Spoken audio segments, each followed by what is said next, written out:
Bonsoir, bonsoir à tous. Bienvenue dans la Grande Librairie. C'est une émission spéciale que je vous propose aujourd'hui, une émission consacrée à un homme dont les livres aident à mieux vivre, à mieux penser, à tenir la bêtise à l'écart, à se relever de tout ce qui vous agresse, de tout ce qui vous fait mal.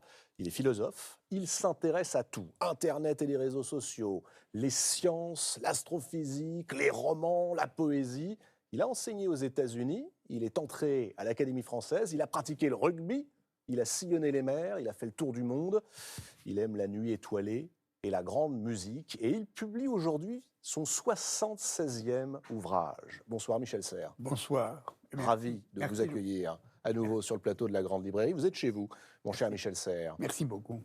Morales espiègles, c'est le titre de votre nouveau livre. Morales espiègles, une formule qui vous va, je trouve, à ravir. Quelle chance. L'espièglerie. C'est-à-dire, c'est un livre un peu de circonstance, parce qu'on me l'avait commandé, parce que c'est les 20 ans d'anniversaire des 20 ans de mon éditeur Le Pommier. Les éditions du Pommier. Les éditions du Pommier. Chez qui vous avez publié d'ailleurs vos grands livres, Petite poussette chez comme eux, c'était etc. l'anniversaire, j'ai accepté. Puis tout d'un coup, j'ai pris ça au sérieux. Je me suis dit, mais qu'est-ce que je pourrais écrire et effectivement, je n'avais jamais écrit au sujet de la morale. Et seulement, quand vous écrivez sur la morale, pour qui vous prenez-vous ? Ouais. Vous allez donner des leçons de morale, c'est pas mon cas, c'est pas possible. Et par conséquent, j'ai trouvé une sorte de chemin de halage pour y aller par l'espièglerie. Oui, vous écrivez au tout début du livre, je rentre en morale comme en terre exotique sur la pointe des pieds. Sur la pointe des pieds. C'est dangereux qu'un philosophe se mêle de morale ou fasse la morale ? C'est-à-dire, c'est pas dangereux, mais c'est un peu narcissique, quoi. C'est-à-dire que quand vous donnez des conseils à quelqu'un, vous vous considérez comme supérieur à lui, qui a de l'expérience, qui doit dire « mais non, je n'ai pas de conseils, je n'ai de conseils à donner à personne ». Mais il faut bien parler d'humanité, de générosité, de bonté, de tout ce que vous voudrez. Et comment en parler ? Et voilà, j'ai trouvé le chemin, c'est par le rire. Par le rire, l'espièglerie, l'impertinence également, la liberté. Voilà de quoi vous nous entretenez, Michel Serres, tout au long de cet ouvrage. Ouvrage qui rend également hommage à la littérature, et ça, nous en parlerons évidemment longuement dans cette émission.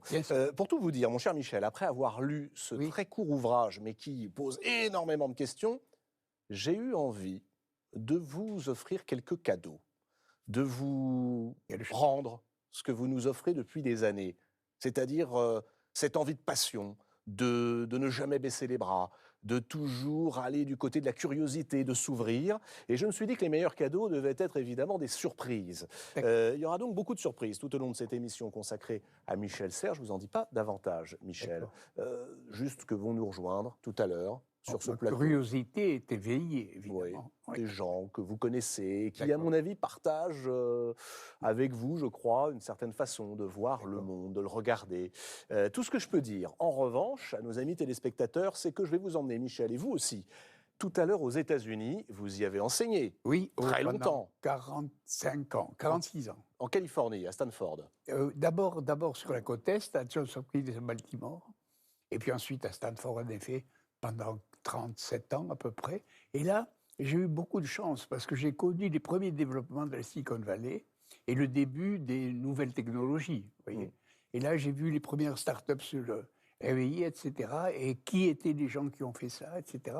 C'était assez intéressant comme démarrage. Voilà. Ce que je vais vous proposer tout à l'heure est autre chose que les nouvelles technologies. Oui, c'est-à-dire que dans ce monde incroyable où tout est en avance, l'Amérique, il y a aussi des choses profondément en retard, notamment la question du racisme. Je vous emmènerai dans le Bayou, au sud du Mississippi. Ah, je connais bien le Bayou. Ah, oui, je connais bien. Ah, ça vous rappellera des souvenirs. Ah oui, des bons souvenirs. À la rencontre d'une romancière. Elle s'appelle Jesmyn Ward. Elle est extraordinaire, cette romancière. Elle a 40 ans à peine. Son nouveau roman est un chef-d'œuvre qui pose un regard, vous le verrez, fascinant et lucide sur le racisme quotidien. Oui. Alors, je le disais, tout au long de votre carrière, Michel Serres, vous vous êtes intéressé à tout. Vous avez écrit sur tout, ou presque, la philosophie, l'enseignement, l'écologie, Internet, la bande dessinée, la musique, le sport. Me vient quand même une question très simple, quand on voit cet éclectisme. Qu'est-ce qu'un philosophe ? Mais justement, ça tombe très bien que vous posiez la question, parce que j'ai eu une décision sur la réponse à donner. Ah tiens. Oui, c'est-à-dire je crois qu'un philosophe n'est pas un spécialiste. Mais Vous verrez comment ça, il n'est pas un spécialiste? un mathématicien est spécialiste, un médecin est spécialiste, nous sommes des généralistes. Et par conséquent, puisque nous sommes des généralistes, il faut passer partout. C'est-à-dire savoir des mathématiques, savoir de la physique, de l'astrophysique, comme vous disiez, de la médecine, de la biologie, etc., des sciences humaines, bien entendu, etc. C'est-à-dire à peu près passer partout. Et vous me direz, c'est impossible. Oui, c'est impossible, mais c'est nécessaire. C'est ça la philo. La philo, c'est une sorte de regard global sur l'encyclopédie, sur la totalité. Et la chance que peut avoir quelqu'un qui tente de faire ça, c'est de voir le monde contemporain comme il est. Vous voyez?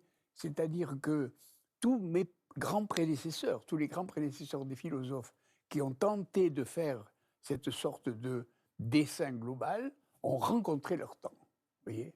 Et quand vous regardez votre temps, votre époque, Michel Oui. Serres, diriez-vous que vous le faites en philosophe optimiste ou au contraire inquiet pour Alors, les temps qui viennent? il y a plusieurs choses dans cette affaire.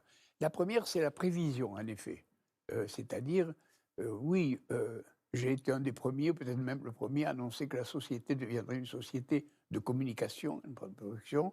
Le contrat naturel aussi a été parmi les premiers. Donc, si vous voulez, on peut prévoir. Alors, quand on prévoit, est-ce qu'on est pessimiste ou optimiste? Ben, vous savez, la question est très intéressante, bien sûr. Euh, Si vous êtes pessimiste, et à quoi bon? Pourquoi faire? Vous allez jeter la suspicion sur les temps à venir pour vos enfants, vos petits-enfants, etc. Alors j'ai adopté une sorte de position qui s'appellerait plutôt l'optimisme de combat. De combat. De combat, c'est-à-dire que s'il y a des emmerdements, eh bien, il faut les combattre. S'il y a des ennuis, il faut essayer de les effacer, et ainsi de suite. Donc c'est absolument pas cet optimisme béat que Non. peuvent vous reprocher certains que vous appelez vous-même d'ailleurs, Oui, les oui. philosophes ronchons. Oui, oui, bien sûr. Non, non, le ronchon, c'est le pessimiste, vous voyez ce que je veux dire? Lui, il dit qu'il est lucide. Oui, non, non, mais il le dit. On peut toujours le dire, évidemment, mais il n'est pas sûr que ça soit vrai, vous voyez? Mais c'est bien ça que je dirais. C'est-à-dire, on ne peut pas laisser le monde tel qu'il est, tel quel à nos petits-enfants ou à nos étudiants. Et par conséquent, il faut voir ce qu'il est lucidement. Je crois l'avoir fait parce que on a parlé du contrat naturel, on a Oui. parlé de... Bon. Une fois qu'on a fait ça, on a dit il y a des inconvénients énormes. C'est-à-dire, il faut payer le prix à un progrès donné, presque toujours. Et par exemple, nous étions tous, dans la Silicon Valley dont je parlais tout à l'heure, très enthousiastes de l'arrivée de nouvelles technologies. On se disait tout le monde aura la parole, etc. Ça sera un renouvellement extraordinaire de la démocratie. Il y avait un peu de libertaire là-dedans. Et je partageais tout à fait cette idée. Puis tout d'un coup est arrivé, avec les réseaux sociaux, la calomnie, la haine, etc. Et tout d'un coup, ça nous a beaucoup étouffé, cette affaire, vous voyez. Et d'autre part, on disait tout le monde aura la parole, ça sera partagé, etc. Et tout d'un coup, on s'est aperçu que ça donnait naissance à des puissances énormes, milliardaires, etc., qui pouvaient contrôler votre conduite comme la mienne. Ce qu'on appelle aujourd'hui, par exemple, les GAFA, Oui, les GAFA. qui contrôlent. Mais oui, les GAFA étaient au départ des libertaires. Ouais. Et maintenant, c'est devenu d'abominables tyrans. Alors, on est exactement au cœur du Oui. sujet, mais très concrètement, que faire face à cette évolution? C'est-à-dire, il y a 20, 25 ans, comme vous le rappeliez, C'est- d'immenses espoirs placés Voilà. dans Internet, placés dans l'idée que la connaissance serait à portée de demain. Petite poussette dit ça. Ouais. C'est votre petite poussette. C'est petite poussette, Ouais. voilà. Petite poussette, c'était en 2011, Michel Serres. Mais c'est-à-dire, on n'avait pas encore tout à fait l'évaluation complète de ce prix à payer. Oui. Vous voyez, pas tout à fait encore. Alors, je gardais un peu d'espoir. En particulier... Est-ce que cet espoir, pardonnez-moi, est-ce que cet espoir s'est dissous face à ce qu'est devenu le monde de Petite Poussette? Je prends un seul exemple, Oui. qui est un des chapitres les plus forts de votre livre, que vous avez intitulé « Rire doux, rire dur ». Et vous le dites, les réseaux sociaux permettent de même que l'on se moque d'un autre par injure ou par image. Voilà. Aujourd'hui, la moquerie est permanente, et vous le dites, la moquerie tue. Et oui, c'est-à-dire il est évident que si vous recrutez sur les réseaux sociaux 1000, 10 000, 100 000 personnes qui vont dire du mal de quelqu'un, tout le monde le croira. tout le monde sautera sur lui. Ça sera du lynchage virtuel. Vous voyez, et ça, c'est inadmissible. Bon. Comment Petite Poucette doit-elle réagir? Quelle morale adopter pour justement ne pas laisser le monde aller vers cette espèce de grand rire sarcastique, cynique et railleur? Probablement, il y a deux solutions. La première serait une solution juridique, c'est-à-dire que les hommes politiques, les États, commencent à démanteler la puissance gigantesque du GAFA. Vous voyez, voilà. Vous savez, quelquefois en Amérique, on a lutté contre les trusts et on les a démantelés peu à peu. Et là, il y a un démantèlement obligatoire à faire au point de vue juridique, au point de vue politique. Il faudrait une loi comme la loi antitrust au tout début du XXe siècle, contre Google, Amazon, Apple, on pourrait les citer, ils sont très nombreux. La solution qui va arriver. La seconde solution est personnelle alors, c'est-à-dire ne jamais ajouter foi à ce genre de théorie du complot, à ce genre de fausses nouvelles, etc. Et essayer de répandre autour de soi l'idée que ce n'est pas vrai. Mais alors, est-ce qu'il faudrait également une loi? On parle beaucoup aujourd'hui d'une loi contre les fake news. Alors, je ne dis pas fake news, c'est à l'Académie française, je vais me faire reprendre. Oui, mais les fausses nouvelles. Les bobards. C'est bien ça, les bobards. Les bobards, oui. Ouais. Alors, c'est difficile de faire une loi. On ne peut pas faire une loi contre... mais faire une loi contre les menteurs, par exemple, c'est très difficile. Et nous retrouvons là le problème de la morale. J'ai beaucoup parlé de droit dans le contrat naturel, mais tout d'un coup, nous versons aux questions de type moral. Vous écrivez qu'il y a deux figures, qui sont des figures alors prises dans la littérature, qui sont les figures tutélaires de l'espièglerie. Oui. Ce sont, ce couple formidable, Quichotte, Don Quichotte et Sancho Panza. C'est un des livres pour lequel j'ai le plus d'admiration. Le Quichotte? Vous voyez, oui, parce qu'on rit tout le temps, on rit encore, et alors qu'il a été écrit il y a des siècles. Et d'autre part, il montre quelque chose qui devrait vous toucher, je crois, à vous plus que d'autres, c'est qu'il représente deux faces de la culture. Vous qui êtes spécialiste, vous savez que la culture, il y en a une définition qui consiste à dire, bon, un homme cultivé, c'est celui qui va au concert, qui va aux expositions, etc. La culture au sens académique, si vous voulez. Puis d'autre part, il y a la définition ethnologique de la culture, c'est-à-dire les mœurs, les habitudes de tel peuple, la façon de manger, etc. Vous voyez, c'est ça la culture populaire. Alors il y a deux cultures, la culture académique et la culture populaire. Il les met ensemble. Le grand coup de Cervantes, c'est qu'il les a mis ensemble, il leur a donné un cheval ou un âne. Oui, un âne en l'occurrence. Et les voilà partis. La culture sur un âne. Et voilà, c'est extraordinaire. extraordinaire. Mais c'est aussi l'idée qu'on se battrait contre des moulins. Est-ce que c'est se battre contre des moulins que d'essayer d'apporter un petit peu de culture, de vouloir que la culture et l'espièglerie règnent aujourd'hui, là où il y a tellement d'esprit de sérieux? Voilà, et puis aujourd'hui, on est quand même dans le règne de la tristesse, de la fin du monde, du désespoir, etc. Il faut être quand même lucide, c'est pas tout à fait vrai, vous voyez.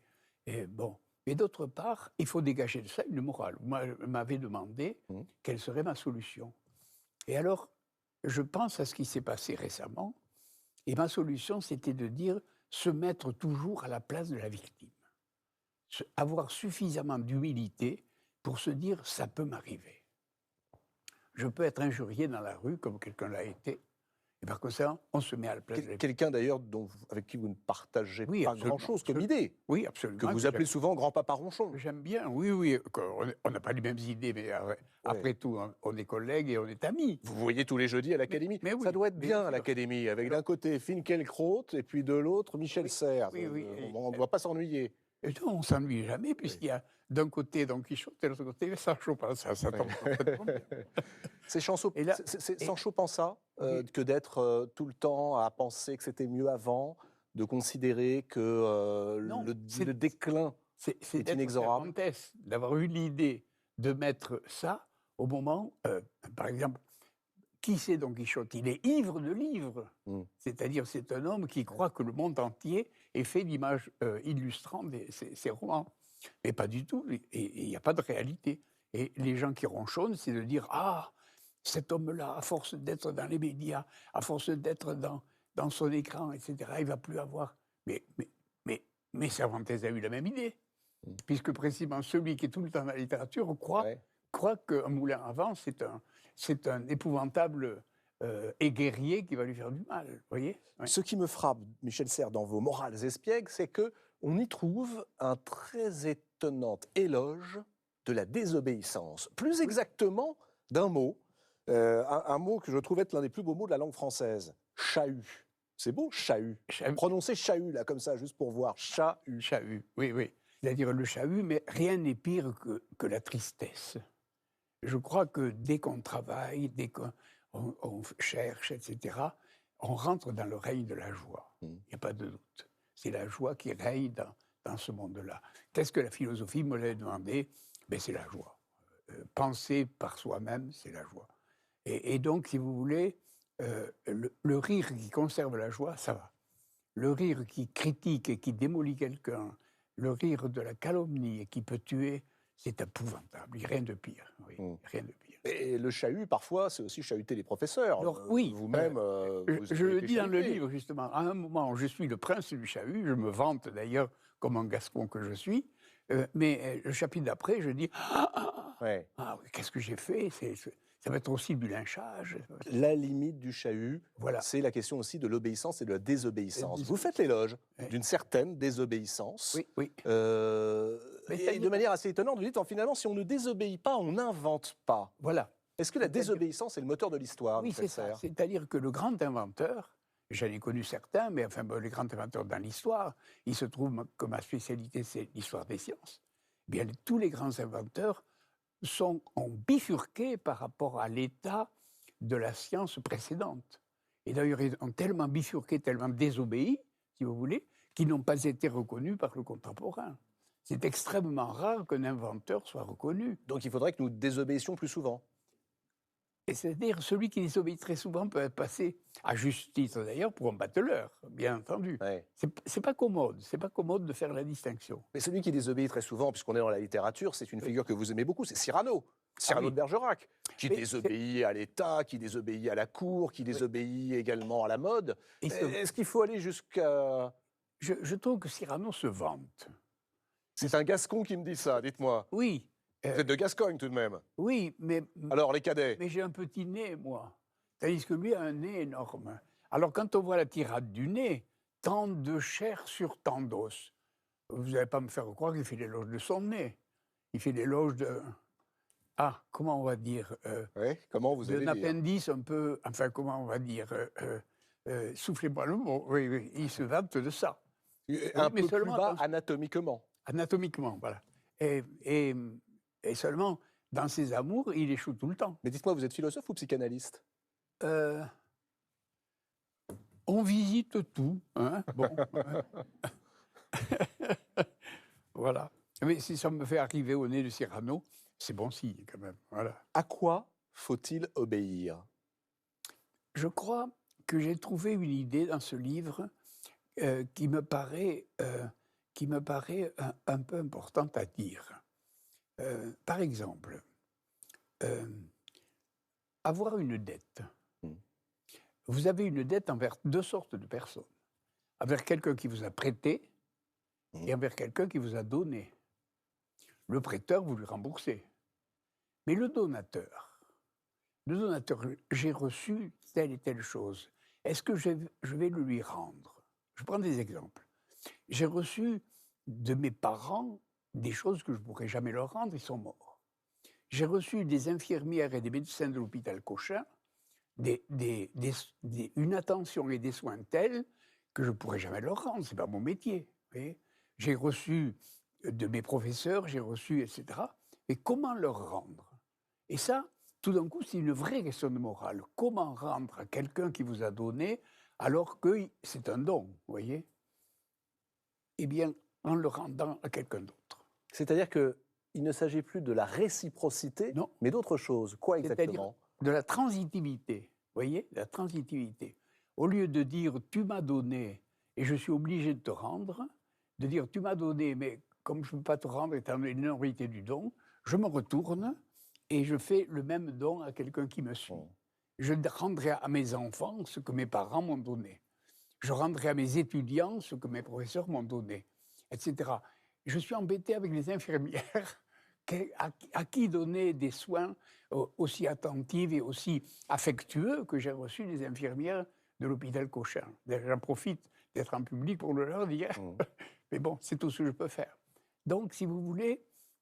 Pardonnez-moi, est-ce que la réponse est ce mot que vous employez à plusieurs reprises et qui est si calomnié en ce moment? Le mot est empathie. C'est-à-dire que l'empathie, c'est un peu ça. Se mettre à la place se mettre à la place de quelqu'un. C'est ça que veut dire le mot empathie. Et alors, évidemment, ce n'est pas tout à fait ce que je dis. Je me dis se mettre à la place de la victime. C'est-à-dire, dans n'importe quel cas donné, faire attention à celui qui exerce la violence.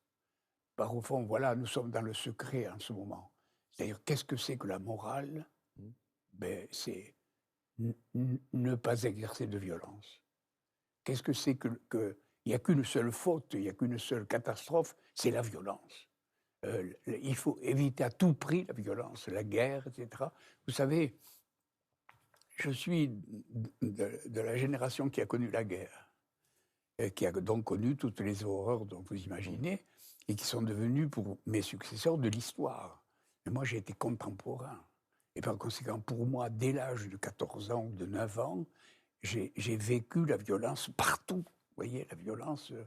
Et donc, j'en suis sorti, philosophe d'abord, pour commencer, plus jamais ça, mais surtout une sorte de non-violent de base. Vous voyez, la morale, c'est la non-violence. Il n'y a aucun doute là-dessus.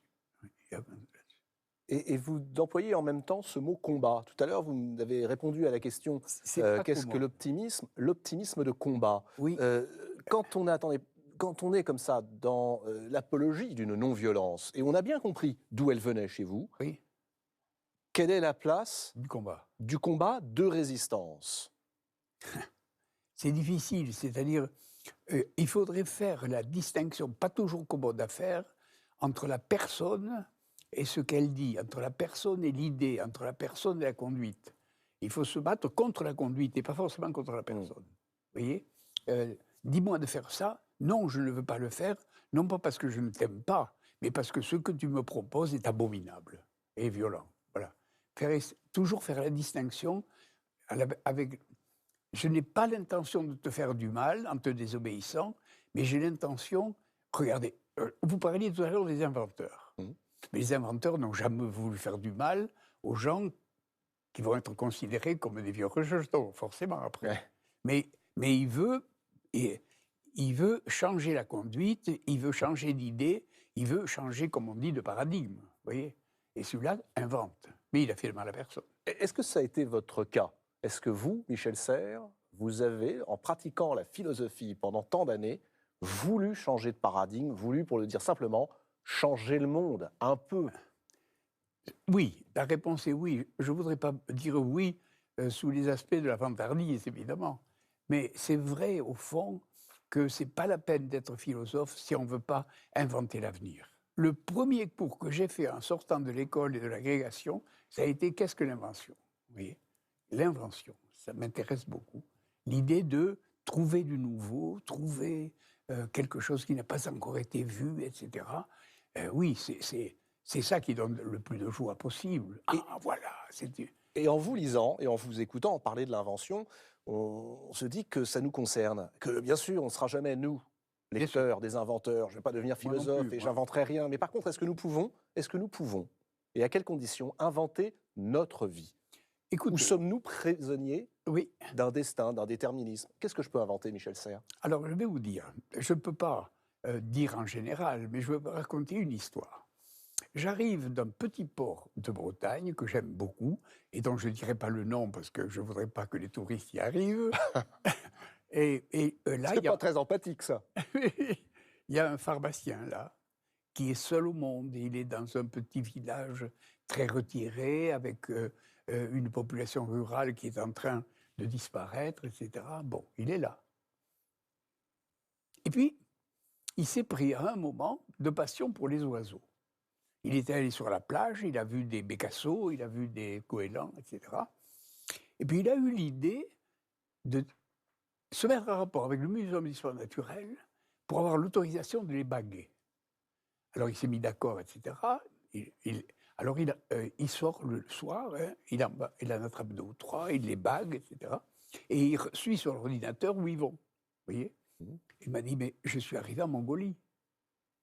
Voilà un homme qui est seul dans son métier, qui est seul au milieu d'une population qui se raréfie et qui tout d'un coup a inventé une vie où il a rapport avec le monde entier. Mmh. Vous voyez? Ah, mon oiseau là, il est arrivé en Mongolie et j'ai pu faire rapport au Muséum d'histoire naturelle pour lui dire qu'il était en Mongolie. Il a inventé une vie extraordinaire. Inventer sa vie, c'est en partie ça, vous voyez? Vous écrivez, Michel Serres, que ce petit livre, ce traité de morale, est aussi une confession. Et alors évidemment, quand vous écrivez ça dès la première page, le lecteur, en l'occurrence le lecteur un peu curieux, se dit tiens, ben, je vais lire entre les lignes. Ou alors je vais lire très attentivement toutes les lignes. Par exemple, celle de la page 55. Vous me faites peur, là. Au plus profond de tes rides dort le souvenir de tes malheurs. Oui. Point. Et ensuite vous passez à autre chose. Ça, c'est votre spécialité, ça. Vous lancez et vous passez à autre chose. Oui. Si on s'arrête, au plus profond de tes rides dort le souvenir de tes malheurs. C'est une confession. Puis-je vous demander ce que furent ces malheurs? Écoutez, je ne peux pas vous dire mes malheurs personnels et intimes, ça serait de l'impudeur. Mais ce que je peux vous dire, c'est que, d'ailleurs je le répète, je vous l'ai dit tout à l'heure, je suis né en 1930 dans le sud-ouest. La première chose que j'ai connue, ça a été les réfugiés de la guerre d'Espagne. Des blancs et des rouges qui nous racontaient les horreurs qui se passaient. Ensuite, ça a été 1939, la grande débâcle, les gens venus du Nord qui débarquaient dans mon pays. Et là, j'ai connu aussi les gens qui étaient dans la misère absolue, vous voyez, dans le désespoir, le dénuement absolu. Puis ensuite, il y a le développement de la guerre avec toutes les horreurs que vous imaginez. Et puis ensuite, les guerres coloniales. Donc, si vous voulez, entre ma naissance et mes 30 ans, ça a été la guerre, la guerre, la guerre, la guerre, la guerre. Et par conséquent, j'ai une admiration éperdue pour la paix que nous a procurée l'Europe. Vous voyez, au fond de mes rides, il y a ce malheur-là. Il ne me quittera jamais. Et dire qu'il y a des gens qui sont pour le départ de l'Europe, mais ils sont fous, quoi. C'est-à-dire, chaque fois que je me regarde à la glace le matin, que je me rase, je dis, Michel, nous sommes en paix. Michel, nous sommes en paix. Mais qui le dit parmi les contemporains? Et la paix, pour eux, ils l'ont oublié. Ils sont dans la paix. Ils sont dans la paix comme je suis dans l'atmosphère que je respire, vous voyez? Mais non, c'est exceptionnel. Cette paix est exceptionnelle. La preuve, c'est que quand j'ai écrit mon livre sur la philosophie de l'histoire, eh bien, je me suis aperçu que depuis l'origine des temps jusqu'à maintenant, l'humanité avait été en paix 5% du temps. Vous vous rendez compte le malheur absolu de cette espèce qui est en guerre depuis 95% du temps. Et là, je porte ce souvenir profondément au fond de mes rides. Il n'y a pas de doute. Je ne voudrais pas jouer petit-fils ronchon, oui. Mais tout de même, 95% de l'histoire de l'humanité est l'histoire de la guerre. Oui, ressentez-vous avec ce qui se passe aujourd'hui en France? C'est ça, le retour possible. C'est ça, c'est-à-dire une forme de guerre. Oui, ça c'est intéressant et c'est passionnant. Il faut qu'un philosophe s'attaque à ce problème. En effet, aujourd'hui, il y a de gros problèmes à l'horizon. Et peut-être que le problème majeur n'est pas tout à fait un problème politique. Oui. C'est-à-dire, c'est vraiment, je crois, le problème de la planète. Nous sommes vraiment en danger. Nous sommes en danger de détruire notre environnement. Oui. Et ça, il faudrait vraiment que tout le monde s'en occupe de cette affaire-là. Ça me paraît le problème majeur. Ensuite, les problèmes intérieurs à la politique, etc., ou de l'économie, la différence des revenus, etc., il faut les traiter politiquement et d'urgence, bien entendu. Mais celui-là est un problème long, un problème de long terme et un problème universel. Voilà. On va continuer, Michel Serres, de tourner les pages de ce petit livre, Morales espiègles. livre que vous avez dédié à 3 personnes. J'aimerais qu'on en parle en signe d'admiration. Alors, il y a le spationaute Jean-Loup Chrétien. Jean-Loup Chrétien. Il y a la parachutiste Lydie Emeraude. Oui. Et il y a le navigateur solitaire Thomas Coville. J'aimerais bien que vous nous disiez, Michel Serres, pourquoi eux 3, mais j'aimerais mieux que vous le leur disiez à eux. Ah. Voici Lydie Emeraude, Thomas Coville. Ils nous rejoignent. Bonsoir. Bonsoir. Bonsoir Lydie. Et Thomas Coville, bonsoir. Les dédicateurs. Asseyez-vous. Merci. Là, vous allez me faire pleurer. Deux des dédicateurs. C'est formidable, formidable. Bravo, bravo d'être là. Merci, vous vous êtes déplacé pour moi. Oh, c'est formidable. Mais il n'y a pas de mer entre là où tu habites et chez moi. Et s'il y a de l'atmosphère, tu aurais pu sauter. C'est vrai. Voilà. Ouais.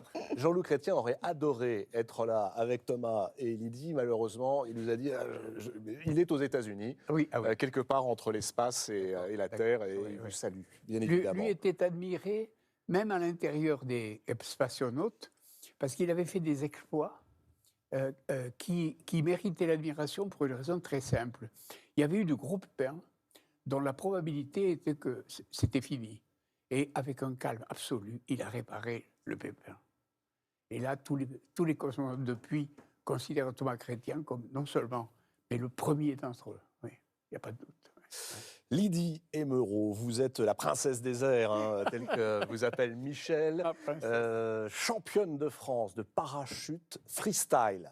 On peut dire freestyle, monsieur l'académicien? Écoutez, dites ce que vous voulez, en sa présence, je n'ai plus la parole. Oui. C'était en 2003. Vous avez été membre des comités d'organisation de la Coupe du Monde de rugby. Alors ça parle à Michel. Ben, c'est comme ça qu'on s'est connus. Vous l'êtes actuellement. Parce que la Coupe du Monde de rugby, rappelons-le, aura lieu en 2023. C'est bien, ça nous laisse un petit peu de temps pour se reprendre, on est d'accord. Et puis, vous êtes également dans le comité d'organisation. Ça, vous y étiez des JO qui auront lieu normalement à Paris, qui auront lieu à Paris l'année suivante en 2024. C'est comme ça que nous sommes connus. Par le rugby? Non, par les JO. Par les JO. C'est-à-dire, elle a eu besoin de quelqu'un. De quoi? Je ne me rappelle plus, Lydie. On voulait parler d'éthique dans le sport. Ah oui, c'est ça, oui, voilà. Et on vous avait contacté dans ce contexte. Voilà. Et pour quelle raison vous tournez-vous vers Michel Serres quand vous voulez en apprendre davantage sur l'éthique dans le sport? Parce qu'on voulait un esprit libre, indépendant, critique, et parce que Michel est passionné de sport. Oui, oui. Avec un bon regard sur le sport. Mais on a tout dit, hein, esprit libre, indépendant et critique. Oui, c'est ça. Thomas Coville, vous êtes navigateur solitaire, 3e de la route du Rhum l'an dernier, mais surtout vous avez établi l'incroyable record. Allez, Jules Verne, Phileas Fogg à la poubelle, le tour du monde ne se fait plus en 80 jours, le tour du monde à la voile en solitaire se fait désormais sans escale, en 49 jours et 3 heures. Ouais. Et c'est vous qui avez établi ce record, c'était il y a 3 ans. Pour quelle raison, Michel Serres, leur dédiez-vous cet ouvrage, Morales espiègles? Bien, voilà. D'abord, on a parlé tout à l'heure de gens qui inventent leur vie. Oui. Eh bien, voilà 3 personnes qui ont vraiment inventé leur vie originale. Madame Emeraude est avocate. Elle a été spécialiste de beaucoup de questions juridiques. Et tout d'un coup, par le parachutisme, elle a inventé quelque chose d'exceptionnel. De la même façon, Thomas Coville, il a inventé sa vie. C'est pas personne d'autre qui le doit le fait d'avoir pris un bateau et d'avoir battu le record. Et par conséquent, c'est sa vie qu'il a inventé sa vie. Voilà. Ce que j'admire chez les gens, au fond, nous venons de le dire, c'est ça. C'est-à-dire des gens qui inventent une vie un peu bifurquée par rapport aux voisins. Vous avez ce sentiment, tous les deux, d'avoir bifurqué, d'avoir échappé peut-être à un destin, je ne sais pas, familial, social, qui, si vous n'aviez pas pris une décision, ne vous aurait pas conduit là où vous avez été? Thomas Coville? Ben, ce soir, je me sens plutôt... j'ai en fait... pour moi, Michel Serres, au départ, c'est une voix. Une voix? Oui, parce qu'on n'en a pas beaucoup parlé, mais moi, je me souviens enfant de ces émissions radiophoniques sur France Inter. Ouais. Bonsoir Michel. Et ça se finissait par Bonsoir Michel. Ah oui. Puisque votre acolyte s'appelait Michel Polaco. Voilà. Et j'ai... Ils m'ont foutu dehors, hein. Et donc moi j'ai entendu ça, Et cette voix a résonné dans ma vie de petit garçon. Elle a eu un écho. Et ce dont vous avez parlé et qu'on a entendu là, cette polyphonie permanente de Michel Serres sur tous les sujets, je me suis dit, et c'était son message, chacun d'entre nous avons au fond de nous quelque chose qui résonne et qui excelle. Mais c'est à nous de trouver ce que c'est. Et moi, je me sens finalement une châtaigne, et je serais une châtaigne qui serait sortie de sa bogue, et Michel Serres m'aurait sorti effectivement de cette bogue. C'est une belle image, ça, hein, la châtaigne que vous sortez de la bogue. Je ne peux pas répondre tellement il va me faire pleurer. Mais c'est vraiment effectivement, cette notion qu'effectivement, on a au fond de nous quelque chose. Alors, heureusement, on n'est pas tous obligés de faire le tour du monde en solitaire pour trouver cette envie. Mais je vous dois ça. Je dois ça à mon père qui m'a fait vous rencontrer, et Lydie, qui finalement, par le plus grand des hasards, m'a fait vous rencontrer aussi. La rencontre physique. Est-ce qu'il est vrai, Thomas Coville, que lorsque vous étiez en mer, solitaire, en train d'établir ce record du tour du monde à la voile sans escale, vous écoutiez les podcasts de Michel? Ouais, c'est vrai. C'est que c'est difficile sur un bateau comme celui-là de se concentrer. C'est difficile effectivement de sortir, de s'extraire et d'avoir quelque part presque l'orgueil de pouvoir se dire je pourrais faire autre chose que d'être juste concentré sur ce que j'ai, puisque c'est une nécessité, c'est quasiment de la survie. Et pour autant, l'écouter me ramenait finalement à quelque chose qui donnait du sens. Ta vocation. Ouais. Plus que ça, plus que quelque chose qui me reliait finalement cette polyphonie, et elle relie le tout au tout. C'est pour moi la définition du philosophe. Le philosophe, il tente à un moment donné de relier le tout au tout, par la mathématique, par la sociologie, par sa curiosité, et de l'écouter, c'était ça. On peut donc être un grand navigateur, un grand champion et également un grand philosophe. Réconcilier la tête et les jambes, le sport et la pensée. Ah mais moi je suis pas philosophe du tout. Non mais vous lisez de la philosophie, on vous appelle l'intello de la bande quand même, hein, dans le milieu de la voile. Ouais, il se moque de moi parce qu'effectivement je vais chercher finalement une motivation, ou je vais chercher un sens dans ce que j'essaie de construire. Ce que m'a révélé moi Michel Serres, ça a été jusqu'à construire quelque chose avec d'autres, mais effectivement dans cette idée justement de la petite poussette, c'est-à-dire cet esprit collaboratif. Ouais.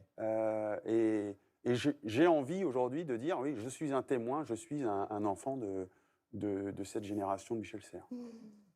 Je ne peux pas dire autre chose que mon émotion. Voilà. Si j'ai produit des gens comme ça, ma vie est sauvée. Ma vie est sauvée. Tu me sauves la vie. Voilà. Si, tu sauves ma vie. Ouais. On est très exactement dans ce don qui n'est pas réciproque mais transitif. Voilà. C'est-à-dire, Oui. promettez-moi tous les deux de ne pas me rendre ce que je vous ai donné, mais de rendre à quelqu'un d'autre. Ouais, à vos enfants, à vos successeurs dans la voile, vos successeurs dans le parachutisme, etc., je crois. Oui. Faites la passe. Faites la passe. C'est très rugbystique hein, comme métaphore. Le rugby, vous le connaissez bien. Alors, évidemment, Lydie, le rugby, ça c'est votre occupation. Mais Michel, vous, c'est votre... Est-ce qu'on peut dire que c'est une passion? C'est-à-dire, je suis un peu comme lui, attaché à ma jeunesse. Ma jeunesse s'est passée dans une ville qui était consacrée au rugby. Agen. Oui, la preuve, c'est qu'un jour, un psychologue scolaire est arrivé à mon lycée et a demandé à tous les étudiants quelle est la couleur du rubis. Oui. Et en gascon, on ne dit pas le rugby, on dit le rubis. Ah oui, c'est vrai, le rubis. Et tout le monde avait répondu bleu et blanc, le rubis.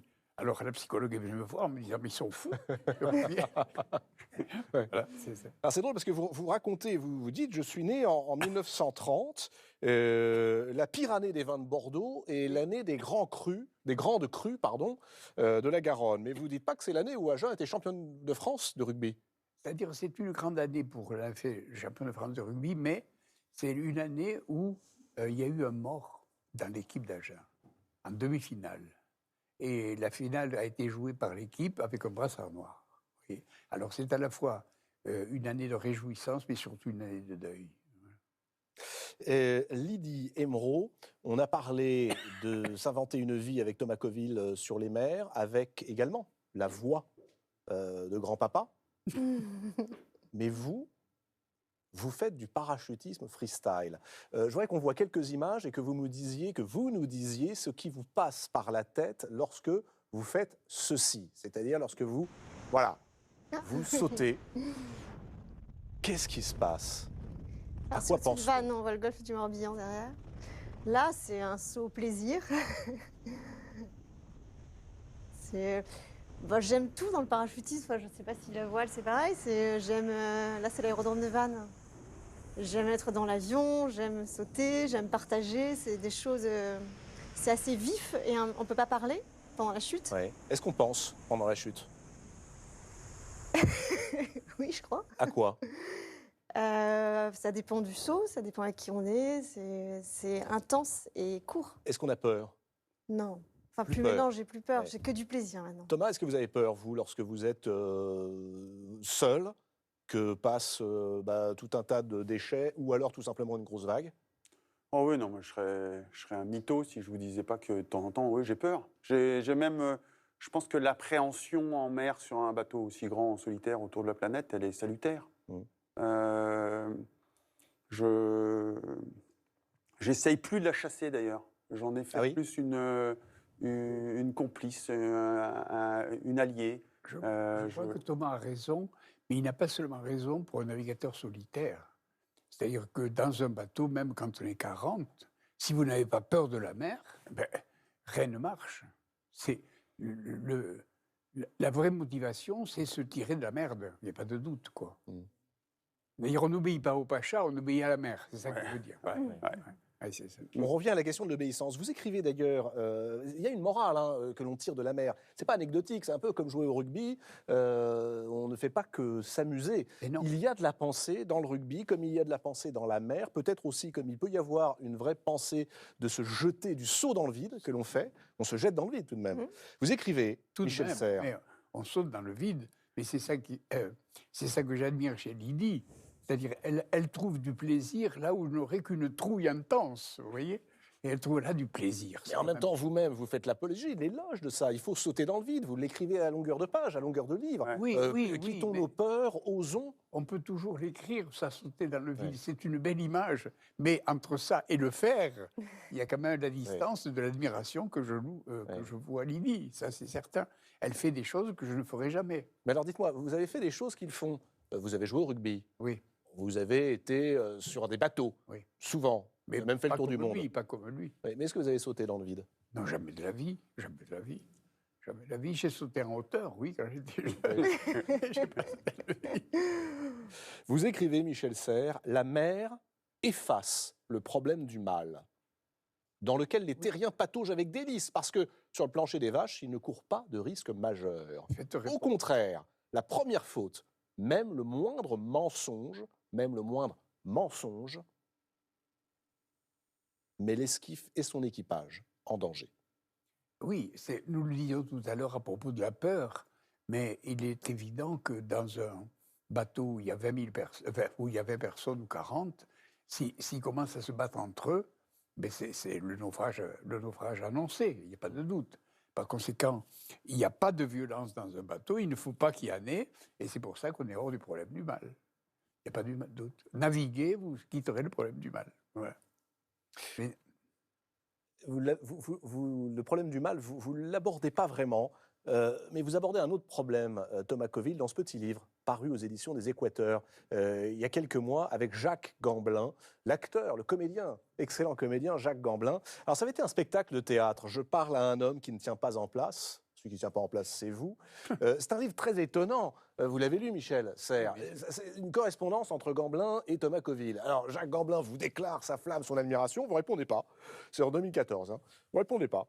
3 lettres, 4 lettres, 6 lettres, 10 lettres, 12 lettres passent. Et puis, vous finissez par répondre à un SMS de 2 lignes. Un SMS, un troisième, un quatrième. Et puis, au bout de quelques mois, des réponses qui sont d'une franchise absolument stupéfiante, je trouve, d'une grande sincérité sur la question dont personne n'ose parler, l'envie d'abandonner. Qu'est-ce qu'on répond à un ami qui vous tend la main et qui tend la main à quelqu'un qui veut abandonner? C'est ce courage qu'a Jacques à ce moment-là de m'écrire et de me parler. Mais c'est Michel Serres. Il ne cesse de ne faire ça avec tous ses livres. Il nous tend la main pour qu'on n'abandonne pas, pour qu'on continue, pour qu'il y ait cet espoir qui soit l'autre. Parce que finalement, je pense que dans tout ce qu'on vit, dans tout ce qu'on fait, la réponse viendra de nous, mais la bonne question viendra de l'autre. Si vous vous posez la question, elle est forcément subjective et vous ne vous poserez jamais la question qui fâche ou la question qui... Vous êtes d'accord, Michel? C'est pas à nous de nous poser les questions. On doit répondre aux questions qu'on nous pose. C'est-à-dire que il a raison sur ne pas abandonner, mais ce pourquoi je les admire tous les deux qui sont là devant moi, c'est que imaginez un navigateur solitaire qui décide devant le Cap Horn d'abandonner et de rentrer à la maison. Il ne peut plus, il est là. Est-ce que Lydie peut abandonner quand elle saute dans le vide? Non, mais elle est là, elle doit continuer. Par conséquent, ne pas abandonner, c'est eux en chair et en os. Voilà, les voilà, ils sont devant vous, tous les deux. C'est cette notion de nécessité. Oui. La mer impose comme le saut. La montagne aussi, non? Qu'effectivement, une fois qu'on est dans la nécessité d'eux, ne se pose plus la question de finalement, et ma réponse à Jacques, elle est là, je suis dans la nécessité d'eux. Je disais tout à l'heure que vous êtes tous les deux des champions. Lydie, vous êtes championne de France en binôme, hein, ça se fait en binôme, Oui. le parachutisme freestyle comme ça. Vous avez donc fait de la compétition à très haut niveau. Vous, Thomas, vous continuez dans la compétition avec cette idée de gagner. Et je dirais que ça vous met presque hors jeu par rapport à ce dont nous parle Michel Serres. C'est-à-dire que vous êtes des grands champions. Pourriez-vous faire la même chose en dehors de toute idée de compétition, sans chercher à être les premiers, mais juste à vous dépasser? Moi, je trouve ça difficile de commencer une activité sans se mettre en compétition, effectivement. Ça, c'est un autre sujet. Moi, j'y ai trouvé avec la mer cette notion qui est chère à Michel Serres, encore une fois, de la singularité.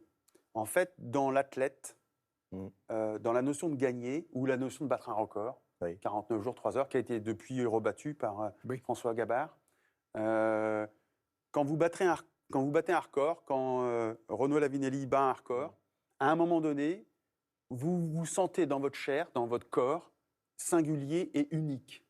Cette notion qu'a le philosophe ou l'écrivain, que quand il écrit des mots, elles lui ressemblent et elles sont siennes.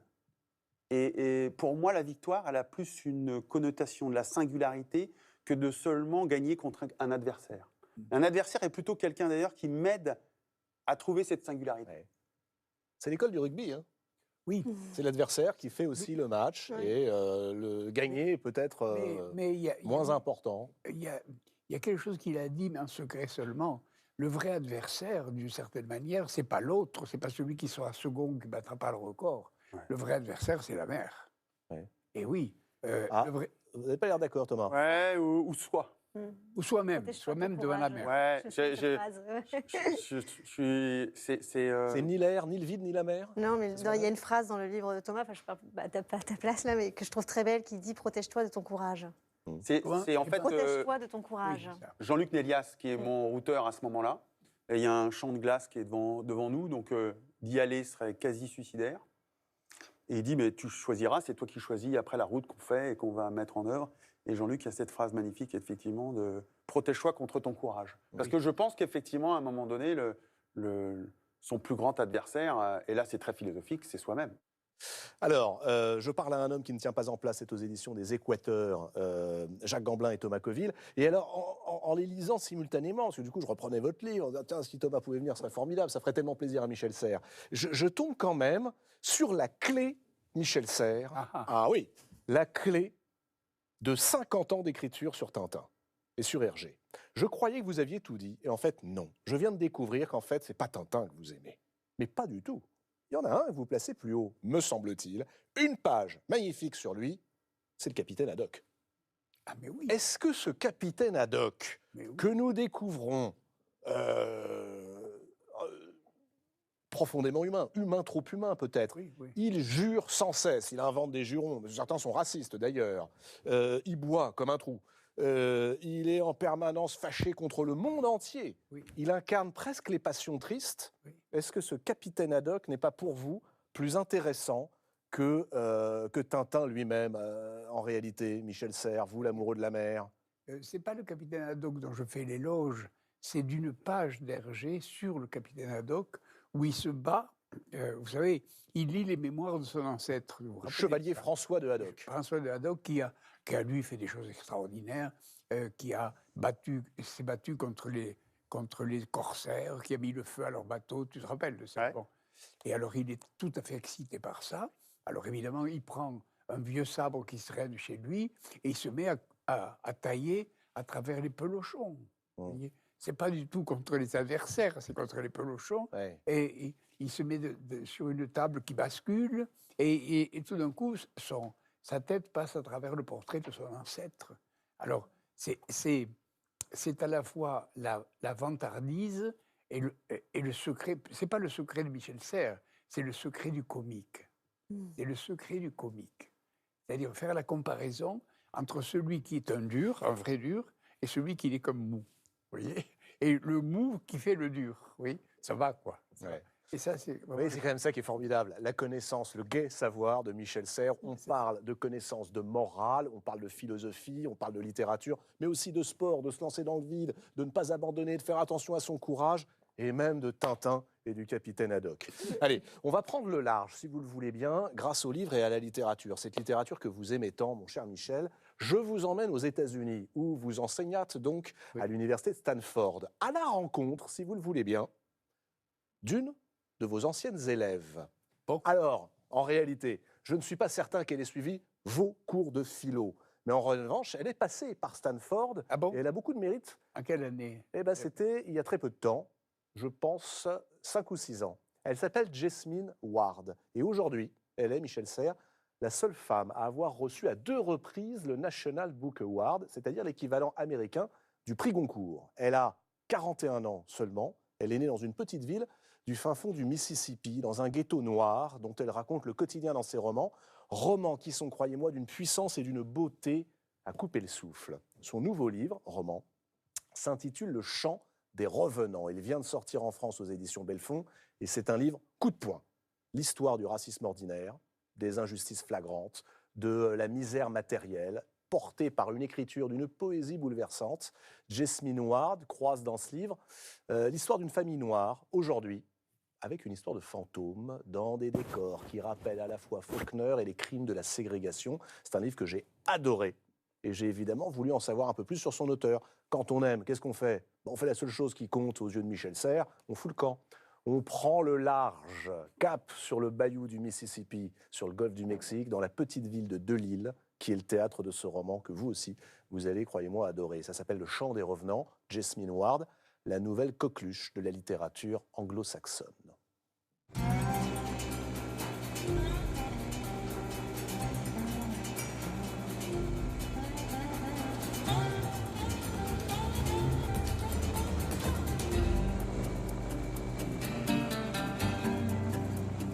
Bye, Cap.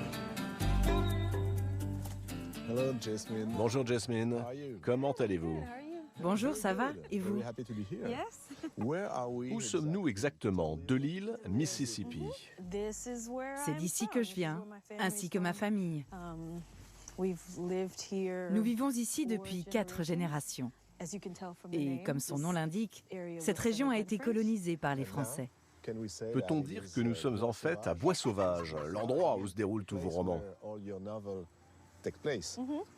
Oui, c'est une version fictionnalisée de Delisle. Parlons un petit peu de ce roman, Le Chant des Revenants. Comment avez-vous eu l'idée de ce roman, Le Chant des Revenants? Le Chant des Revenants, c'est le croisement entre une équipée routière et une histoire de fantômes. Il s'agit d'une femme nommée Léonie, qui n'est pas vraiment une mère exemplaire et qui décide d'emmener ses enfants sur la route pour aller au pénitencier de Parchman, dans le nord du Mississippi.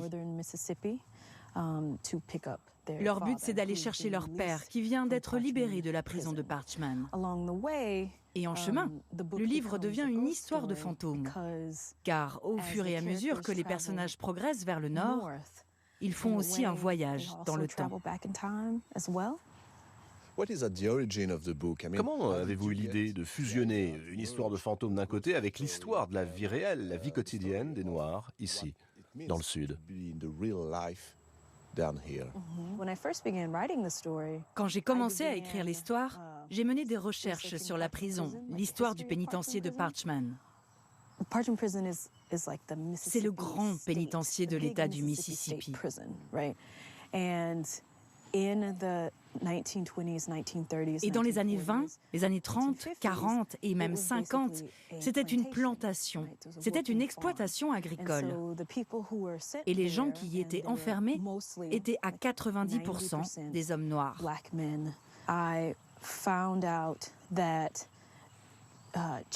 J'ai découvert que des enfants âgés de seulement 12 ans étaient inculpés de petits délits d'errance ou de vagabondage et étaient envoyés à ce pénitencier dans les années 30 et 40.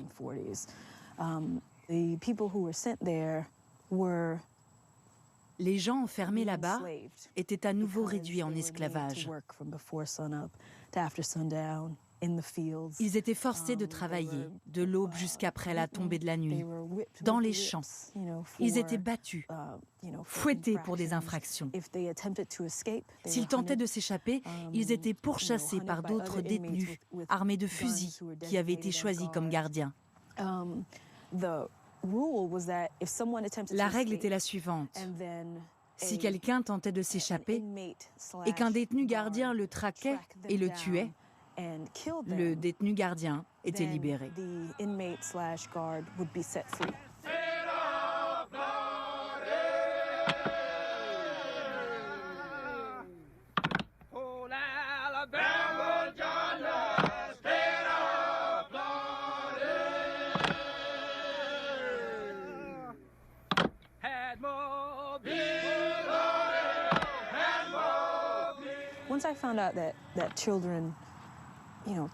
Après avoir découvert que des enfants de 12 ans avaient été envoyés dans cet endroit pour des délits qui n'étaient même pas des délits, je savais que je devais écrire à propos d'un enfant comme celui-là, mais je voulais que cet enfant puisse s'exprimer et avoir une sorte de liberté dont ces enfants avaient été privés de leur vivant.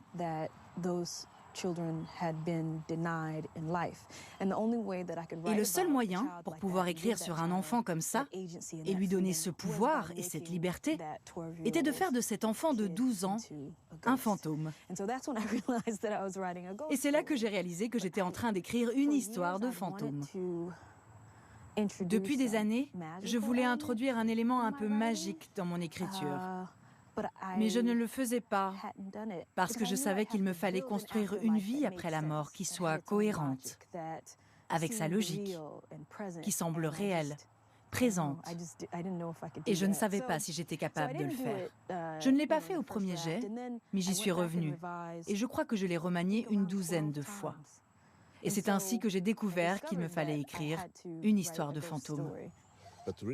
Les fantômes de Ritchie et de Given jouent un rôle important. Ils mettent en avant le fait que les crimes, l'esclavage, le lynchage, ne sont pas seulement des choses du passé, ça persiste. Est-ce que pour vous, ce passé est toujours vivant? Oui. Pour moi, le passé n'est pas du passé. C'est bien du présent. Tout ce qui s'est produit dans le passé a des ramifications dans le présent. Et ça a des effets réels sur la façon dont les gens de ma famille et de ma communauté vivent leur vie ici. Et je crois que c'est une des raisons pour lesquelles il est important que j'affronte cette idée et que je l'explore dans mon œuvre. Pouvez-vous me donner un exemple?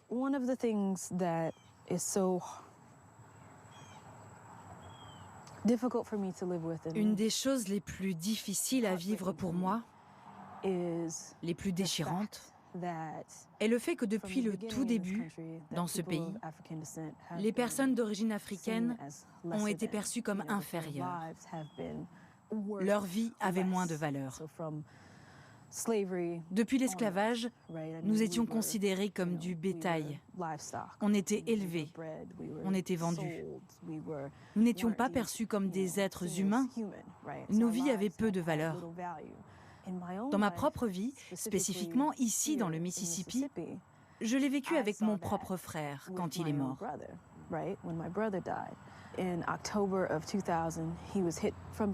En octobre 2000, il a été percuté par l'arrière par un conducteur ivre, un homme blanc âgé, alors que mon frère était un jeune homme de 19 ans, noir. Et l'homme qui a tué mon frère n'a même pas été inculpé pour sa mort. Il n'a même pas été inculpé pour homicide au volant, ni aucun motif du genre. Même s'il l'avait percuté, même s'il avait causé la mort de mon frère. Il a été uniquement inculpé de délit de fuite. Et il a été condamné en conséquence à 5 ans de prison. Il devait verser des réparations, il n'a jamais rien payé, et il n'a fait que 3 ans et quelques mois. Et donc je pense qu'avec ce simple exemple, vous pouvez voir à quel point la vie d'une personne noire a toujours moins de valeur. Parce que je me demande souvent si ça avait été mon frère qui conduisait en état d'ébriété et qui avait percuté un blanc et l'avait tué, quelle différence cela aurait eu sur la condamnation. Et je pense que la condamnation aurait été vraiment différente.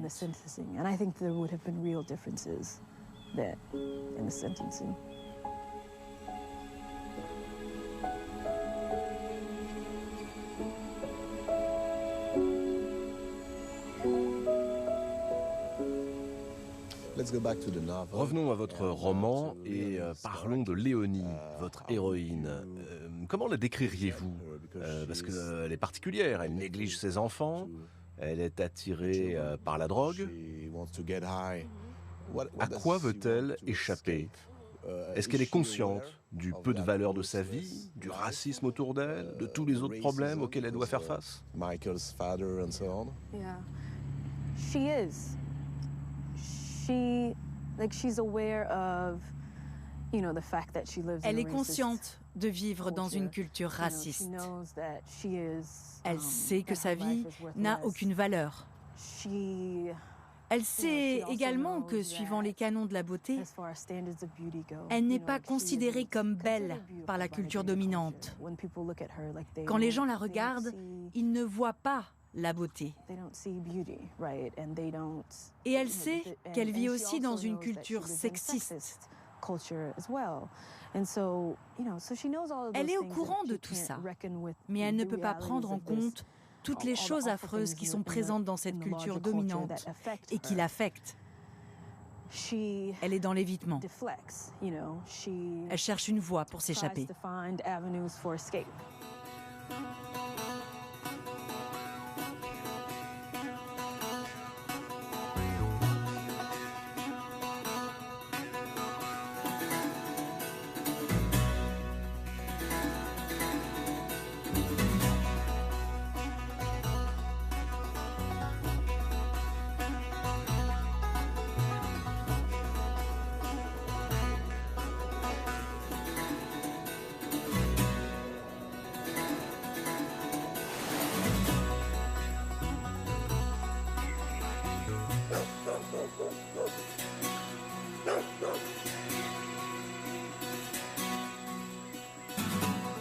What kind of family did you grow up into?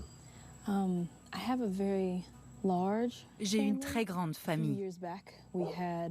Il y a quelques années, nous avons eu une réunion de famille et nous avons compté tout le monde et nous étions plus de 200. 200? Oui, plus de 200. Ils sont tous de cette région et toutes les branches de ma famille vivent ici depuis des générations. J'aimerais revenir sur un article que vous venez d'écrire pour le magazine America, le fait qu'il est presque impossible pour plus de la moitié des Afro-Américains de retracer leur généalogie. Vous avez fait, vous, un test génétique.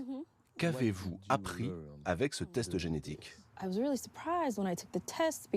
J'ai été très surprise en faisant le test parce que mes résultats disaient que j'avais 40% d'ancêtres européens, 30% d'ancêtres africains, 25% d'ancêtres autochtones. Et je ne m'y attendais pas, car j'ai grandi avec l'idée que j'étais afro-américaine et que j'étais noire, noire américaine. Et ça en dit long sur l'histoire de ce pays. Car en 1800, si vous aviez une seule goutte de sang africain, vous étiez considéré noir. Cette unique goutte colorait tout le reste et dominait tout le reste de ce qui vous constituait. Et c'est pourquoi j'ai grandi en me considérant comme étant noire. C'est ainsi et c'est pour ça que je suis encore attachée à écrire sur ce genre de personnes et à explorer les types de problèmes que je traite dans mes fictions.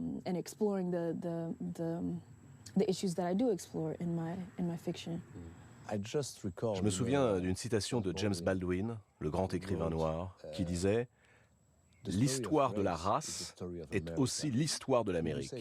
Est-ce que c'est toujours le cas aujourd'hui, et particulièrement avec Trump au pouvoir?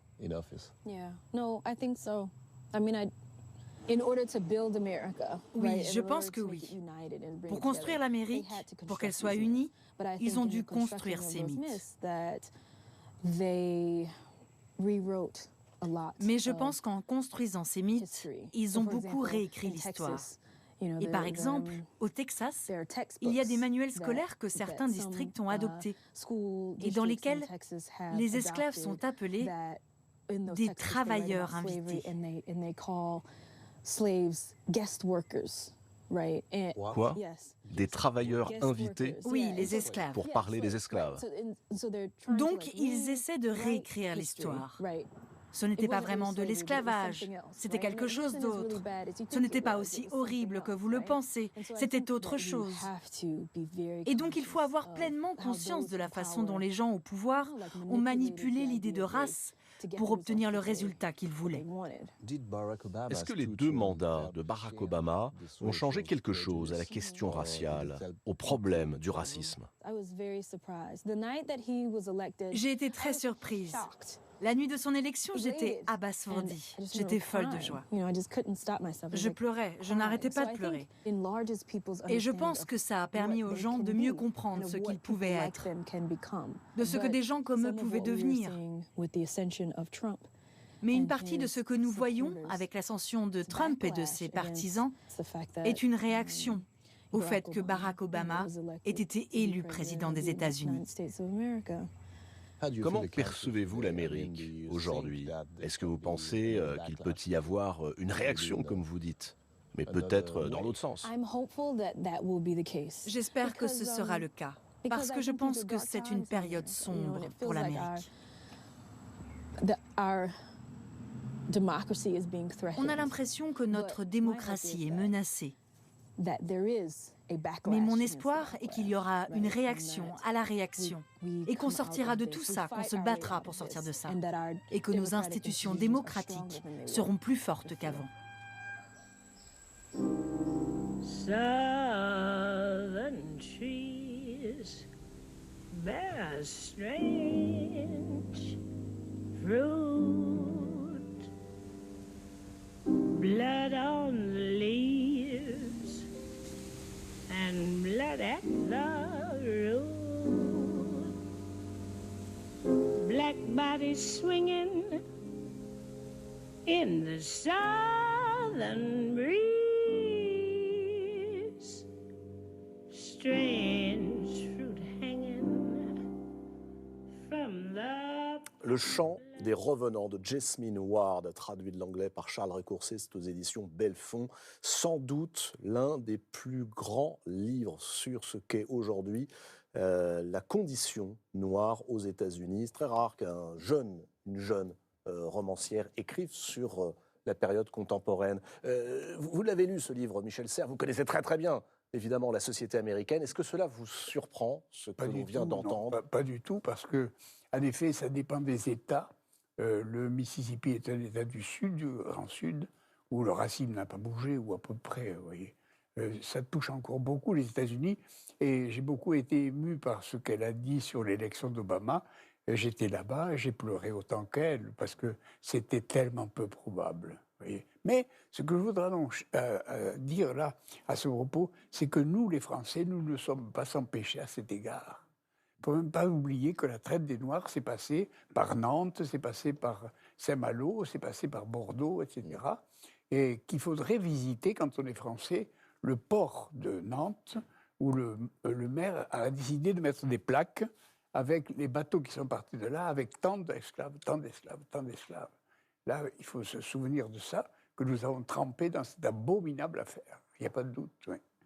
Bon, et cela dit, c'est vrai que l'Amérique est toujours marquée par ça. Je voudrais aussi autre chose. Ce qui m'a aussi ému dans votre film, c'est l'aveu qu'elle a fait d'avoir 30% d'Indiens, 20% de Blancs et 20% de Noirs. En réalité, elle est européenne, elle est espagnole et française. En réalité, elle est 40%. Métisse. Elle est métisse. Oui. Elle est métisse. Et il est vrai que les métis ont plus de chance de pouvoir écrire des livres comme ça ou de pouvoir survivre dans les pays de ce genre, vous voyez. Mais enfin bon, là où elle a raison, c'est de dire dès qu'on est métis, aux yeux des Américains, on est plutôt noir. Oui. Le racisme n'a pas bougé. Hélas, il n'a pas fait le progrès. Je ne crois pas. Est-ce qu'il y a une réponse que le philosophe peut apporter à cette question du racisme? Là, on parle des États-Unis, mais on la connaît aussi en France, cette question-là. Oui. La seule réponse qu'on peut avoir, elle l'a faite, c'est-à-dire avec l'espoir que la démocratie soit enfin comprise comme... voyons, quand vous faites de la soupe de pommes de terre, quand il n'y a que des pommes de terre, c'est bon, mais c'est un peu plat. L'essentiel dans cette soupe, c'est les minorités, un peu de sel, un peu de poivre, un peu de coriandre, etc. Ce qui fait une société très, très, très, très belle, c'est les minorités. Par conséquent, accepter les minorités, elles vous flattent, elles arrangent votre soupe, ça donne de goût à la France, vous voyez ce que je veux dire? Voilà. Et par conséquent, le racisme est non seulement un crime du point de vue moral, mais une stupidité du point de vue raisonnable, pas de doute. Le chant des revenants, donc de Jasmine Ward, qui vient de paraître aux éditions Bellefonds. Tenez, Thomas, je vous l'offre pour vous. Et puis, Lydie, les éditions 10-18 publient, on a la très bonne idée de publier, 10-18, c'est les poches. Il y a celui-ci aussi qui s'appelle Les Moissons Sauvages et qui raconte, c'est un essai, un mémoire, une autobiographie. Elle raconte cette histoire de son frère, ainsi que de 4 autres jeunes noirs qui sont morts à l'âge de 20 ans, avant d'avoir eu leurs 20 ans, au début des années 2000. Et ce que le sport également peut parfois aider à faire passer. Tiens, je vous l'offre, Lydie Emeraud. Les Moissons funèbres de Jasmine Ward, c'est vraiment un auteur, une romancière à découvrir. C'est une vraie tradition, ce genre de littérature aux États-Unis. Il y avait la Case de l'Angleton, il y avait Huckleberry Finn, etc. La tradition de la littérature consacrée à la négritude, comme disait notre député Senghor. Oui. Michel, je vous propose maintenant un petit détour par la ville de Mulhouse. Ah, mon Dieu. Oui, je vous emmène à la rencontre d'un homme que vous connaissez bien, je crois. Il s'appelle Luc Widmayer et il tient la librairie Bizet. Avec lui, vous êtes notamment parti à la rencontre de détenus de la maison d'arrêt de la ville de Mulhouse. Oui, c'est un souvenir inoubliable. Et bien voilà, portrait d'un libraire résistant. Vous savez, c'est notre façon à nous, dans cette émission, de passer la balle. Un livre nous plaît, on vous passe la balle à vous. La balle, récupérez-la en librairie, si possible indépendante. Portrait signé Inès de la Motte Saint-Pierre. Regardez.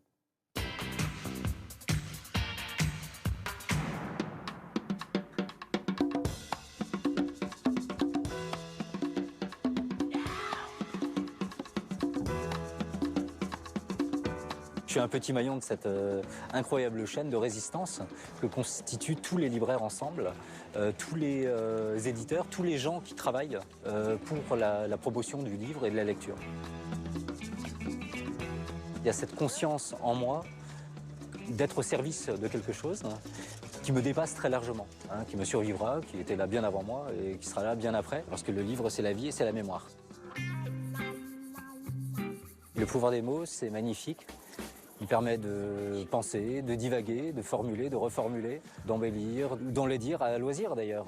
C'est les mots qui permettent de modeler le réel.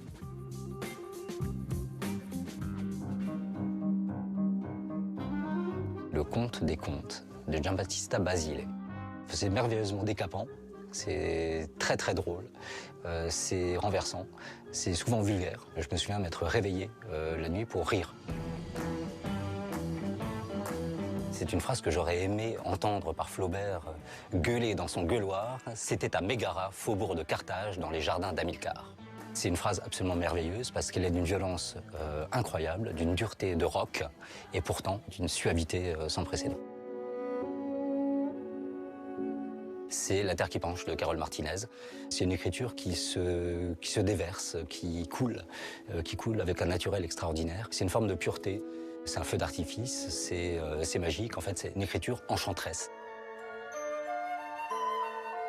Les Mémoires de Saint-Simon. Cruel, précis, incroyablement inventif. Saint-Simon, d'un trait de plume, brosse le portrait d'un personnage, le décrit, le détruit. C'est jubilatoire. La nuit de Gethsémani, un court texte sur la philosophie de Pascal qui est extrêmement beau et qui rappelle pourquoi il est nécessaire d'avoir des penseurs pour que l'humanité puisse être sauvée, parce que précisément il existe encore de telles personnes. Donc j'aimerais beaucoup que Michel Serres lise La nuit de Gethsémani de Léon Chestov. Luc Widmayer a dit quelque chose d'essentiel. Le libraire est un maillon dans la chaîne de la résistance. Petite Poucette va devoir aussi s'abranger de cette ère numérique qui parfois dévore l'objet livre, dévore la littérature au point qu'on a du mal à la trouver. Comment faire, comment ferons-nous demain, comment feront nos enfants pour promouvoir le livre à l'ère numérique, Michel Serres? J'ai à la fois du mal et de la facilité à répondre à cette question. C'est-à-dire, il faut se référer à deux moments de l'histoire qui ont été aussi décisifs qu'aujourd'hui. Imaginez ce qui se passait avant qu'on invente l'écriture. Et avant qu'on invente l'écriture, les gens se transmettaient les traditions et les savoirs par oral. Et par conséquent, vous avez des philosophes qui ont regretté toute leur vie le stade oral. Vous savez comment il s'appelle? Socrate. Socrate disait « l'écriture, c'est la catastrophe ». Vous voyez? Et c'est le témoignage de ça. Oui. Enfin, en même temps, il a quand même eu un disciple qui s'appelle Platon et puis qui a permis qu'on puisse aujourd'hui le lire. Heureusement qu'il a écrit, autrement on n'aurait pas le témoignage de celui justement qui était le témoin de ça. Et lorsqu'on a inventé l'imprimerie, il a été de même. C'est-à-dire, voyons, on avait l'impression qu'avec ces livres, tout le monde pourrait lire, tout, etc. Et la réforme est venue là. L'arrivée de la modernité, c'est venu du livre. Le livre nous a sauvés. C'est-à-dire, nous pouvons, nous, prendre connaissance de ce qu'on veut sans savoir à demander à quelqu'un. Et alors là, sur aujourd'hui, il y a une chose très simple, et je crois que je me suis trompé dans Petite Poucette. J'ai dit, en effet, on a du renseignement quand on veut, on a de l'information quand on veut. Oui, on a de l'information, mais on n'a pas de connaissance. C'est-à-dire, tous les deux, tous les quatre, on a décidé d'apprendre la physique quantique. Très bien. Alors, on a toutes les informations, mais on n'y pige rien. Vous voyez? Oui. Il faut aller chercher Cloto Antanucci, qui a été prix Nobel, il va nous expliquer. Vous voyez? Donc, on a l'information, mais on n'a pas la connaissance. Et donc, il y a encore beaucoup d'espoir dans le livre, dans l'enseignement, etc. Pour faire la transition entre l'information et la connaissance. C'est ça un livre, ça ne nous amène pas de l'info, mais de la connaissance. Nous allons maintenant accueillir, c'est pas fini Michel, les surprises. Nous allons accueillir maintenant une immense cantatrice. Elle fut une inoubliable Carmen à l'Opéra Bastille. Elle se produit dans le monde entier. Je lui ai demandé de venir chanter aujourd'hui pour vous, qui l'admirez tant, Michel Serres. Elle a aussitôt accepté. Voici Béatrice Ouriamonzon. Bonsoir. Bonsoir, Michel. Non, pardon, je vais passer par là. Merci beaucoup, Béatrice Ouriamonzon, d'avoir accepté d'être venue aujourd'hui fêter Michel Serres et ses morales espiègles. Comment vous êtes-vous rencontrés? Vous êtes originaires d'Agen, tous les deux. Tous les deux. Tous les deux, oui. On est des régionaux de l'étape. Nous nous sommes rencontrés. C'est difficile de ne pas connaître évidemment Michel de façon générale, de toute façon, mais particulièrement à Agen. Et nous avons un ami commun qui était Monsieur Pierre Gardeil, Monsieur Chollet, bien sûr. Et Monsieur Pierre Gardeil, qui a été mon professeur de philosophie, qui était quelqu'un qui était passionné d'opéra, qui m'a fait découvrir l'opéra, entre autres à moi, à beaucoup d'élèves, qui avaient monté une chorale avec les profs, avec les élèves. Et il avait toujours eu l'idée de nous rapprocher pour faire des concerts récitals. Je ne sais pas comment on peut vraiment dire ça.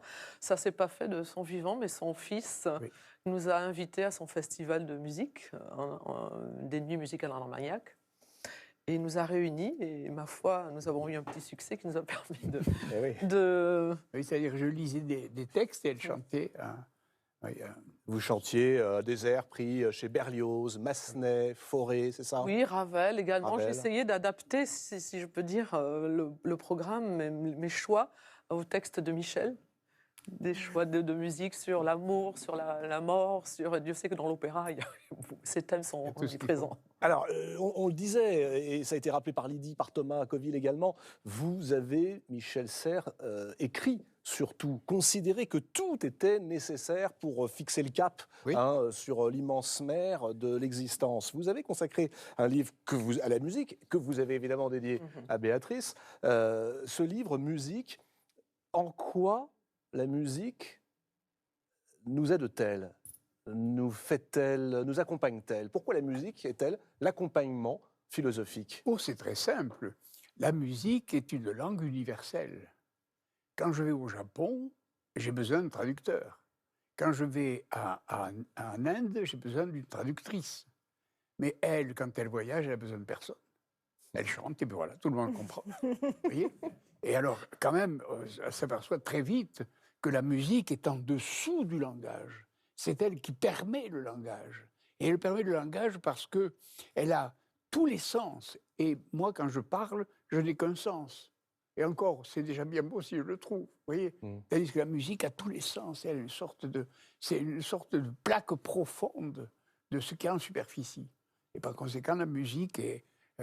vous savez, dans le peuple, on dit on ne peut pas aller plus vite que la musique. Mais c'est ça que je veux dire, elle est toujours première. Voilà. Et d'ailleurs, vous parliez de la voix. Mais c'est la musique qui commence. C'est vrai que la polyphonie de la musique fait que ça résonne et ça fait prendre finalement, ça, à mon avis, même au niveau neurologique, ça touche à tellement de raisonnements, tellement de choses profondes sans qu'on ait besoin de l'expliquer. Sans qu'on ait besoin de découper, sans qu'on ait besoin... C'est-à-dire, quand vous écoutez la musique, cher monsieur, vous êtes là, et vous fermez les yeux, et elle parle à vos muscles, vous avez envie de danser, elle parle à votre voix, vous avez envie de chanter, elle parle à votre intellect, parce que vous trouvez ça très très bien construit, elle parle à vos sentiments, etc., parce que ça bouleverse. Quel est l'endroit de mon corps et de mon esprit qui n'est pas touché par la musique? Tout. Et c'est le seul art qui le permet. Par conséquent, la musique est première en tout, il n'y a aucun doute là-dessus.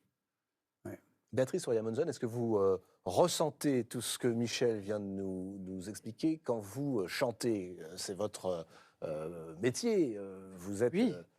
J'allais presque dire, c'est ma thérapie. C'est votre thérapie?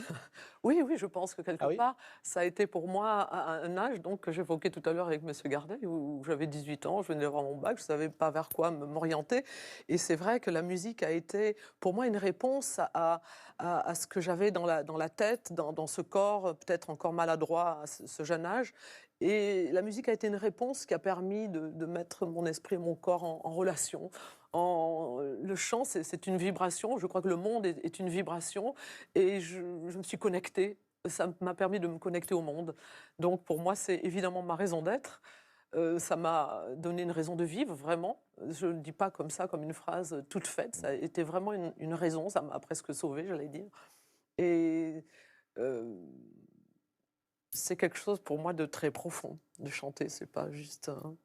Mais moi, je nous compare, je dis souvent que nous, les chanteurs, on a des exigences de sportifs de haut niveau. L'écrivain aussi. Voilà. Aussi. Nous avons tous les quatre la même exigence. Oui. Par contre, je vous entendais tout à l'heure, et évidemment, moi, je ne cherche pas à battre quelqu'un, sinon, moi-même, effectivement, je me mets pas des barrières, évidemment, mais au contraire, comme des défis. Je me lance des défis en apprenant chaque fois des rôles différents, plus difficiles, etc. Mais voilà, on ne gagne pas sur quelqu'un, on ne remporte pas un prix, un concours. C'est-à-dire, ce que vous avez de commun, c'est que vous n'avez pas droit à l'erreur. Ça, il n'a pas droit à la fausse note, vous n'avez pas droit exactement. à l'erreur, et il dit encore moins. Oui, le faux geste, sinon. Après, moi, je prends moins de risques physiques, parce que si vous arrive quelque chose dans vos sports respectifs... Si tu chantes faux à Carmen, tu vas recevoir des tomates. Hein. Oui, mais ça, c'est pas bien grave. On reçoit des critiques déjà, mais c'est pas bien grave, on s'en remet. Mais on risque pas notre vie physique, en tout cas. Merci infiniment.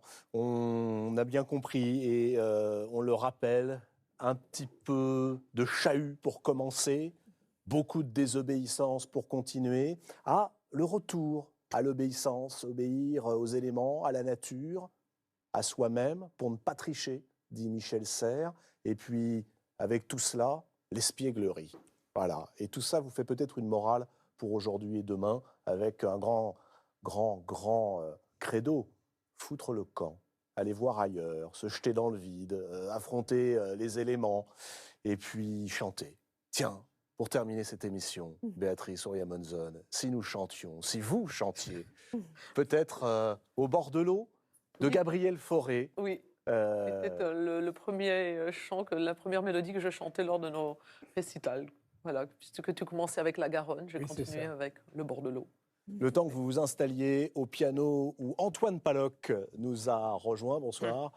Je rends l'antenne, vous dis que vous pouvez, dans 3 minutes, vous brancher à nouveau sur les fameux réseaux sociaux, bande de petits poussets, de petites poussettes, et puis répondre à la question qui vous sera posée, et si vous y répondez, repartir avec les livres dont nous avons parlé ce soir. La semaine prochaine, on continue, vous voyez, le côté transitif du remerciement et du don pour tout ce que nous avons reçu. Michel Serres, merci. Et la semaine prochaine, on poursuivra avec, sur ce plateau, des fantaisistes. Ah oui, un peu de fantaisie. Jean Telet, Mathias Malzieu et bien d'autres viendront vous parler roman, pendant que Béatrice Oria-Monzon nous offre Gabriel Fauré.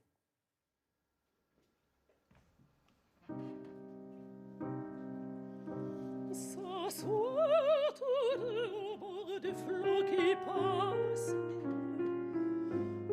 le voir passer, tous deux s'il glisse un nuage en l'espace, le voir glisser à l'horizon s'effeuille un toit de chaume, le voir fumer autour si quelques fleurs embaument, s'en embaumer, entendre au pied du sol où l'on murmure,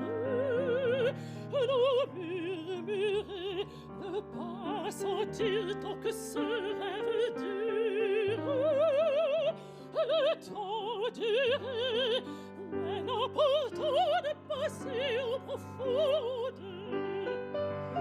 Quand s'endormir, sans nul souci des querelles du monde,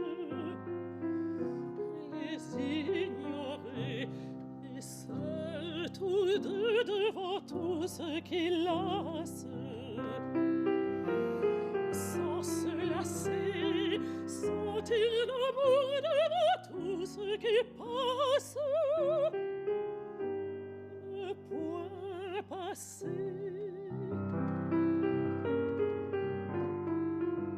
Sentir l'amour devant tout ce qui passe, ne point passer.